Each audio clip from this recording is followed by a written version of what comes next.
Terima kasih Anda kembali bersama kami dalam program Mutiara Iman bersama dengan narasumber kita yang luar biasa, Ustadz As'ad Daroini. Begitu.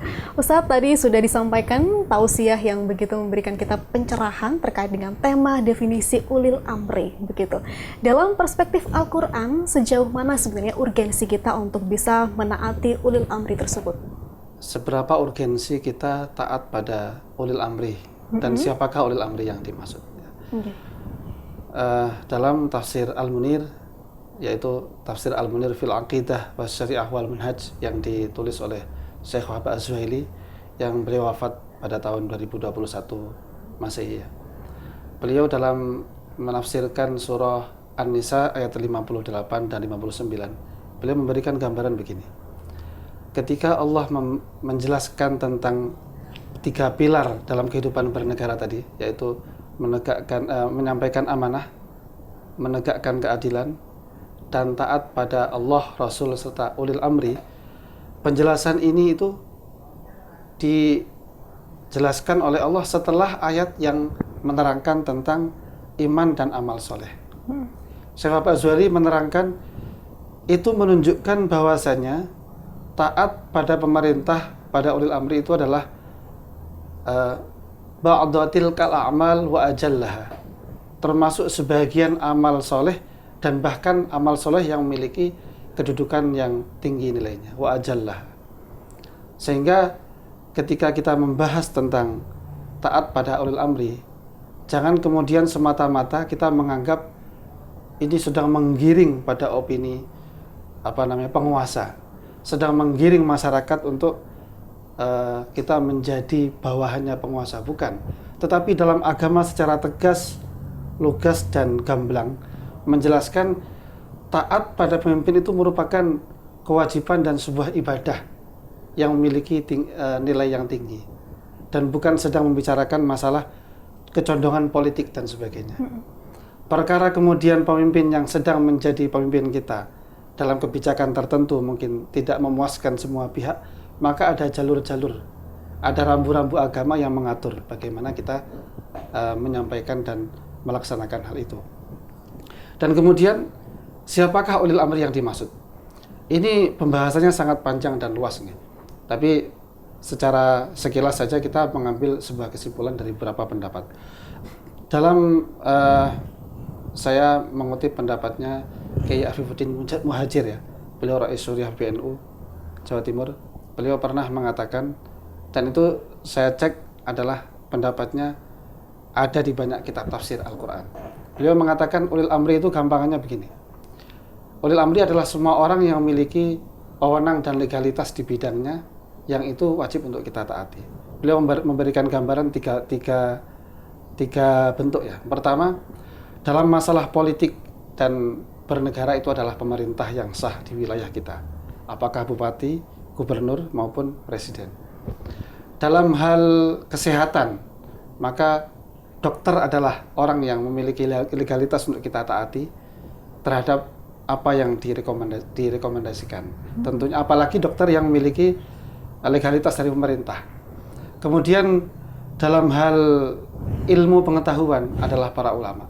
Para ulama itu memiliki kapasitas di bidangnya, memberikan pencerahan kepada kita tentang mana yang benar, mana yang salah.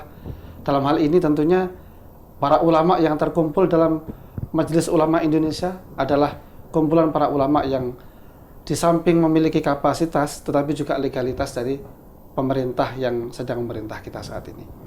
Dan itu sejalan dengan pendapat dalam beberapa tafsir, ya. Di antaranya pendapat Syekh Wahab Az-Zuhaili ketika menafsirkan ayat tersebut, beliau mengatakan wal-zahir iradatul jami' fatajibu ta'atul hukami wal wulati fi siyasah wa qiyadatil juyush wa idaratil bilad. Artinya sekian pendapat itu mengantarkan kita pada sebuah kesimpulan bahwasanya taat pada orang-orang yang memiliki bidang kapasitas di bidang hukum itu wajib, kapasitas di bidang politik, dan juga dalam hal ini misalnya wa qiyadatil juyush, para pemimpin keamanan, apakah Kapolri, apakah itu kemudian Kementerian Pertahanan dan sebagainya, wa idaratil bilad, dan orang-orang yang memiliki tugas mengatur manajemen sebuah negara. wa tajibu ita'atul ulama fi bayani ahkamis syar' wa ta'limin nas ad-dina wal amra bil ma'ruf wan nahya 'anil munkar. Dan wajib taat pada ulama di dalam beliau-beliau menerangkan hukum-hukum syariat serta mengajarkan pada manusia tentang agama serta hal-hal yang sifatnya mengarahkan pada mengajak kepada yang ma'ruf serta mencegah dari kemungkaran. Jadi seperti itu. Sebuah ibadah ketika kita bisa menaati para ulil amri ini sendiri. Dan Ustadz tadi sudah menyampaikan bahwasanya siapa saja dalam definisi ulil amri ini, mulai dari bidang politik, kemudian hukum, bahkan kesehatan begitu dan banyak lagi. Ustadz, seperti apakah sebenarnya karakter atau ciri-ciri ulil amri yang wajib untuk kita ikuti? Baik, terima kasih. Bismillahirrahmanirrahim. Memang kalau kita berbicara tentang kriteria, kita sedang hidup di dunia. Artinya di dunia ini secara idealis seorang pemimpin yang sempurna itu tidak mungkin. Bahkan di banyak sejarah ya mengatakan sekelas Khalifah Utsman bin Affan, beliau juga terbunuh mengorbankan jiwa raganya, walaupun ketika itu adalah kondisinya memang sangat berat, tapi beliau diuji melalui urusan politik itu, sehingga berat untuk mencari idealitas seorang pemimpin yang seperti apa yang kita harapkan. Maka setidaknya dari ayat yang sudah dibacakan tadi, yaitu ayat 58, 59 surah An-Nisa ya, mengutip pendapatnya Profesor Dr. Quraish Shihab ketika menafsirkan ayat itu, beliau mengatakan begini. Ayat 59 Allah berfirman, ya ayyuhalladzina amanu ati'ullah wa ati'ur rasul wa ulil amri minkum. Taatilah Allah, taatilah Rasul, dan ulil amri, pemerintah. Mengapa ketika kata ulil amri itu tidak diulang lagi ati'unya? Tidak ada kalimat taatilah, tapi langsung dari ati'ullah wa ati'ur rasul wa ulil amri. Taatilah Allah, Rasul, dan pemerintah. Itu untuk menunjukkan bahwasanya ketaatan pada pemimpin itu bersyarat. Bersyaratnya apa? Apabila para pemimpin dia berada pada jalur taat kepada Allah dan taat kepada Rasul, dan tidak memerintahkan kita pada hal-hal yang sifatnya kemungkaran. Sehingga dalam banyak tafsir juga kita bisa baca, kenapa perintah menyampaikan amanah dan menegakkan keadilan itu didahulukan daripada perintah taat kepada Allah, Rasul, dan ulil amri. Itu untuk menunjukkan bahwasanya pemerintah sendiri itu sebelum dia jadi seorang pemimpin, dia harus memegang prinsip yang dua ini. Yaitu seorang pemimpin sebelum dia jadi pemimpin, dia harus menyampaikan amanah, dia harus menegakkan keadilan, baru kemudian dia layak untuk diikuti dan ditaati. Nah, maka ini merupakan gambaran yang jelas ya, bahwasanya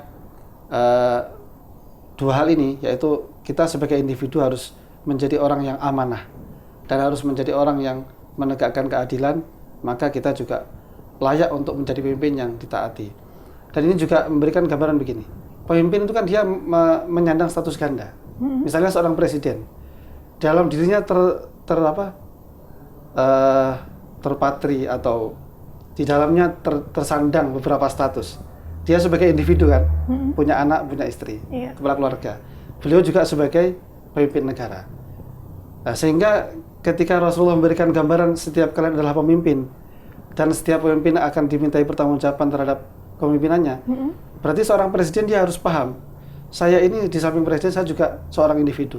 Saya wajib menjadi orang yang jujur, wajib menjadi orang yang menegakkan keadilan dan amanah, dan saya juga wajib menegakkan atau melaksanakan tugas-tugas negara. Sehingga ayat ini memberikan gambaran kepada kita begitu komprehensifnya Allah itu memberikan aturan. Jadi dua ayat Allah Subhanahu wa ta'ala turunkan bisa diaplikasikan ke semua hal, individu maupun status-status yang lain yang melekat padanya. Gitu. Itu tadi gambaran mengenai ciri secara umum bagaimana kita menaati sebuah atau seorang ulil amri begitu ya. Ada amanah dan juga berlaku adil begitu. Ustadz, namun ketika kita menghadapi atau dipimpin oleh seorang ulil amri atau pemimpin kita yang mungkin terdekat di tempat kerja, ada juga di daerah, kemudian hingga pusat begitu. Ketika kita menemukan ketidakadilan atau mereka melakukan sesuatu yang tidak sesuai dengan prinsip syariat, apa yang kita lakukan?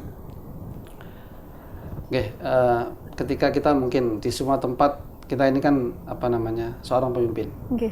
baik pemimpin kepala rumah tangga. Kemudian di kantor kita juga pemimpin terhadap amanah yang diberikan kepada kita. Di samping kita juga punya seorang pemimpin di tempat kita bekerja. Maka tentunya kita harus bisa mengetahui serta menyadari bahwasanya setiap manusia itu memiliki kekurangan.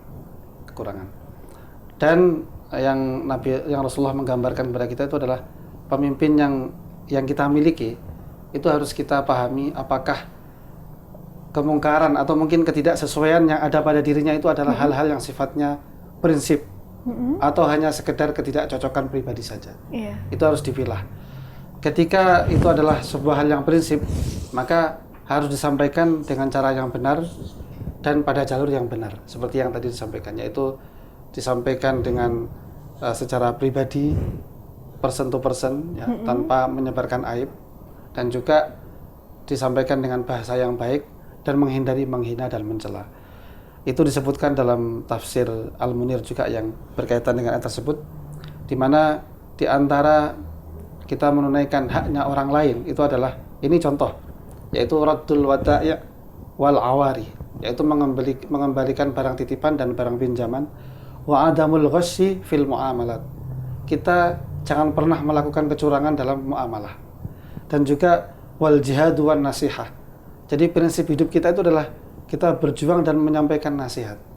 Ketika kita tidak menemukan ketidakcocokan dalam pemimpin, maka hal yang pertama yang ingin kita sampaikan adalah saya ingin menyampaikan nasihat, bukan saya ingin menyebarkan aibnya.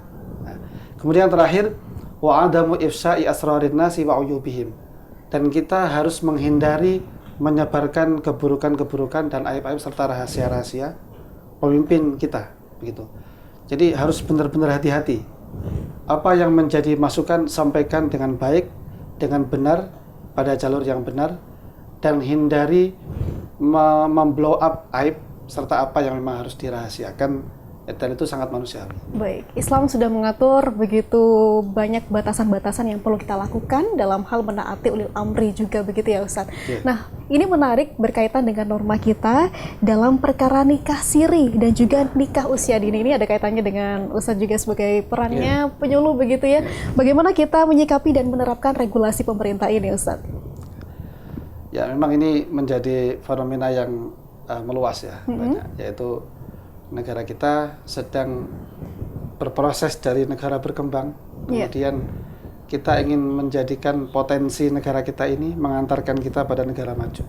Di antaranya adalah kita ingin mengurangi angka stunting.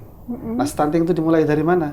Yaitu dengan meminimalisir tingginya angka nikah siri dan usia dini. Nah, pemerintah dalam hal ini sudah memberikan sebuah aturannya, yaitu pada Undang-Undang Nomor 16 Tahun 2019, di mana syarat calon pengantin itu adalah 19 tahun, baik pihak pria maupun wanita.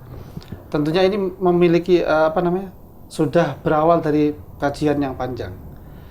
Dan lagi-lagi begini, pemerintah kan sudah kita sepakati, pemerintah adalah satu-satunya lembaga yang memiliki legalitas untuk kita taati. Dan pemerintah tentunya memiliki tim yang mengkaji itu. Ketika pemerintah sudah memberikan aturan, maka tentunya di situ banyak manfaat yang ingin diraih dan banyak madarat yang ingin kita hindarkan. Misalnya nikah siri. Dalam fenomena nikah siri ini kan sebenarnya jangan satu poin yang kita tangkap kemudian kita tidak setuju. Misalnya orang mau nikah kok dihalangi, kan gitu yang sering muncul. Padahal sebenarnya kalau kita menghitung antara manfaat dan mudarat, insya Allah jauh lebih banyak manfaat yang kita raih dengan kita taat pada pemerintah. Sebagai contoh begini, ada seorang nikah siri, kemudian berdasarkan banyak kasus dan contoh, nikah siri itu kemudian pada ujungnya akan mengantarkan kita pada ketidakjelasan.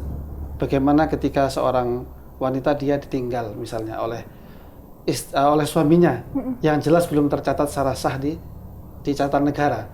Kemudian bagaimana negara membantu, atas dasar apa, dan sebagainya. Belum lagi kalau kemudian itu sudah terlalu lama sehingga punya anak dan cucu, berkaitan dengan warisan dan sebagainya. Maka kita kan butuh legalitas, atas dasar apa kita membantu memberikan hak orang yang melakukan nikah siri ini. Maka kemudian diberikanlah oleh pemerintah sebuah regulasi, nikah harus dicatatkan di KUA dan usia sekian. Itu semata-mata untuk menghindari mafsadat-mafsadat atau kemudaratan-kemudaratan yang ada di balik hal itu. Baik, Ustadz, ini sebenarnya masih banyak pertanyaan dan diskusi yang ingin kita bahas begitu, namun apa daya durasi dan waktu membatasi. Dan pertanyaan terakhir tadi sebenarnya disengaja untuk bagaimana kita mensosialisasikan pernikahan dini yang masih marak di Kabupaten Jember sendiri begitu ya Ustadz ya. Dan mudah-mudahan dengan apa yang sudah disampaikan oleh Ustadz tadi bisa memberikan ilmu yang berkah dan juga kebaikan untuk Ustadz As'ad sendiri. Terima kasih sudah hadir dan berkenan memberikan ilmunya kepada kita semua di sini. Dan saudara, itu tadi perbincangan kami dalam Mutiara Iman episode kali ini, mudah-mudahan membawa khasanah ilmu agama kepada kita semua, meningkatkan keimanan dan juga mendekatkan kita kepada Allah Subhanahu wa taala. Akhirnya saya Pia Mediana pamit undur diri dan wassalamualaikum warahmatullahi wabarakatuh.